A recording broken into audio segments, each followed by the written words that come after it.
In today's video, I'm going to show you exactly how to create a 3D perspective effect in Inkscape using a simple built-in tool. This is a really powerful technique that can instantly make your flat designs look more dynamic and realistic, whether you're working on logos, text, or shapes. And the best part is, it only takes a few steps to get it right. If you find this helpful, make sure to hit that like button and subscribe for more easy Inkscape tutorials just like this.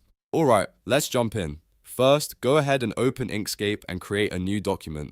Now, start by selecting or creating the 2D object that you want to transform into a 3D perspective. This could be text, a logo, or any shape. For this example, you can use a simple rectangle or even some text so you can clearly see the effect. Once you have your object ready, the next step is to draw a quadrilateral. This is just a four-sided shape that will act as your perspective plane.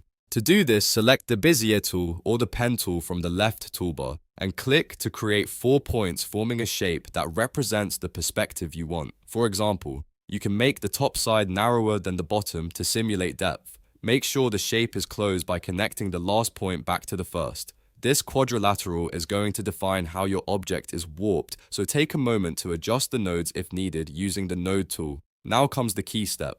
First, select your original 2D object. Then, hold Shift and click on the quadrilateral so both are selected. The order matters here, so make sure your object is selected first, then the perspective shape. With both selected, go up to the top menu, click on Extensions, then navigate to Modify Path and choose Perspective.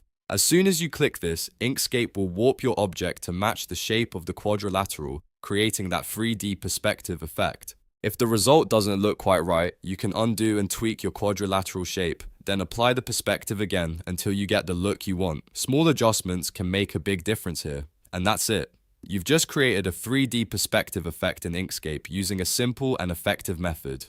This technique is great for creating mock-ups, adding depth to designs, or making your graphics stand out. If this video helped you out, don't forget to like the video and subscribe to the channel for more quick and easy design tutorials. Thanks for watching, and I'll see you in the next one.